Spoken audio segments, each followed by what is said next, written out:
апсолутен шок владее овде во рамки на европските институции, предводниците на истите, бидејќи сепак и покрај тоа што денеска спројавуваат изјави во кои велат дека всушност се подготвувале, тоа не е тачно. Европската унија е шокирана што можеше да се види од ликовите на председателот на Европскиот совет Доналд Туск, неговиот колега во Европската комисија Жан-Клод Јункер, Мартин Шулц, лидерот на Европскиот парламент, како и на Марк Руте, премиер на Холандија и земја која е председаваш со Советот на Европската унија. Европската унија дефинитивно не беше подготвена за вакво нешто, а доказ за тоа е всушност што денеска безброј шпекулации превладуваат овде во однос како правно, политички, но и се разбира финансиски Британија ќе се раздружува од Европската унија со оглед на тоа што прво официјално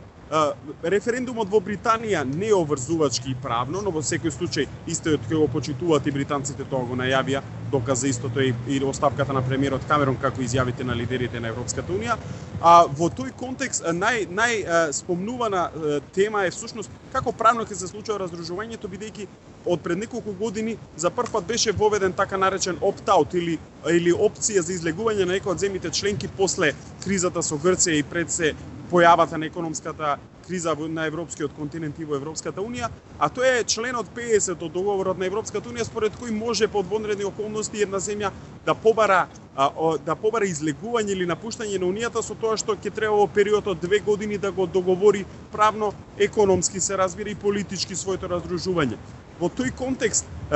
интересно е дека сите од останатите 27 земји членки на Европската унија ќе мора да го ратификуваат излегувањето или тој договор за напуштање на Велика Британија од Европската унија на идентичен начин како што тоа се прави во случај со земји кои пристигнуваат, односно кои потпишуваат договор за приклучување кон Европската унија. Па така можно е на пример како една од правните опции некој од земјите членки да одбие да го потпише или да го ратификува во своето собрание истото и потоа на Европски суд да се жали и можно е дури Европскиот суд да го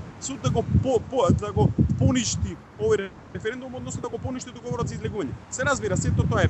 правна рамка, за разлика од тоа па во рамки на Обединетите нации постои конвенција за договорно право според кој под вонредни околности може да се случи некоја земја поради промена на околностите да побара раздружување од било која меѓународна организација. И всушност, бидејќи Обединетите нации се светска организација, токму светското право во овој контекст може да го победи европското право, доколку во случај некоја земја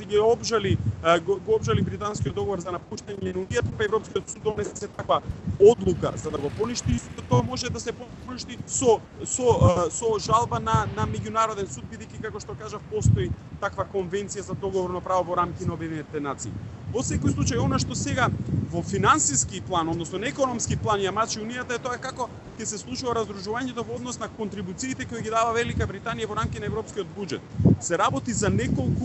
за 20 на милиарди евра годишно или за буџет од 900 милиарди евра за 7 години. Британија треба да контрибуира се нешто повеќе од 100 милиарди евра, што всушност ја прави една од трите земји најголеми нето контрибутори во европскиот буџет заедно со Германија и Франција. Тоа е доказ дека всушност самата Европска унија и институциите и буџетот, односно парите со кои располага унијата, ќе бидат доведени во прашање, па токму затоа сега веќе се прават варијанти за можен договор во рамки на 2 години од преговори за напуштање на Британија за договор по принципот што го имаат Швајцарија и Норвешка како земји кои не се членки на унијата, но имаат слободен пристап на европскиот пазар, односно на пазарот на Европската унија, со тоа што истите контрибуираат на еден начин идентично според пер капита или според глава на жител во рамки на европскиот буџет, а за сметка на тоа добиваат пристап до европскиот пазар. Тоа се вели сега дека всушност може да го добие Британија како понуда. Се разбира, веќе не постои опција, тоа што правно, како што кажав, е можно некако вид на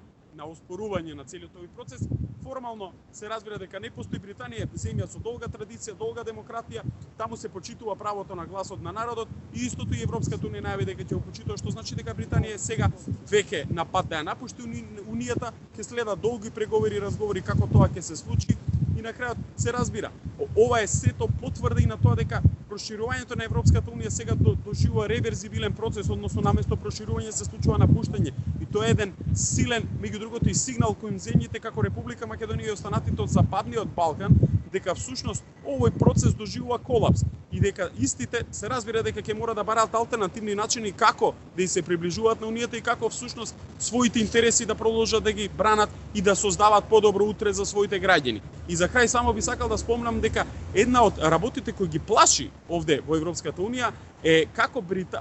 Северна Ирска и Шкотска ќе го поднесат ovo, односно најавите за брзо барање за раздружување на овие две држави од Обединетото кралство со цел истите да останат во Европската унија. Ако ланскиот референдум во Шкотска пропадна поради притисокот дека со напуштање на Велика Британија автоматски Шкотска ќе остане и надвор од Европската унија, сега всушност се покажува дека шкотите биле изиграни на еден начин, истите ќе мора да бараат начин како сега да си ја го вратат суверенитетот, а да останат во Европската унија. Се разбира, најмногу плаши Северна Ирска. Во овој случај имаме земја која најавува дека е можно припојување нивно кон Република Ирска и покрај различните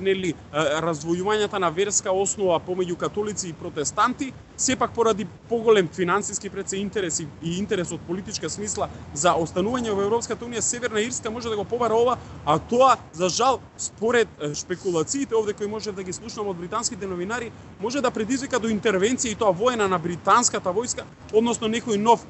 не дај Боже, Bloody Sunday или крвава недела.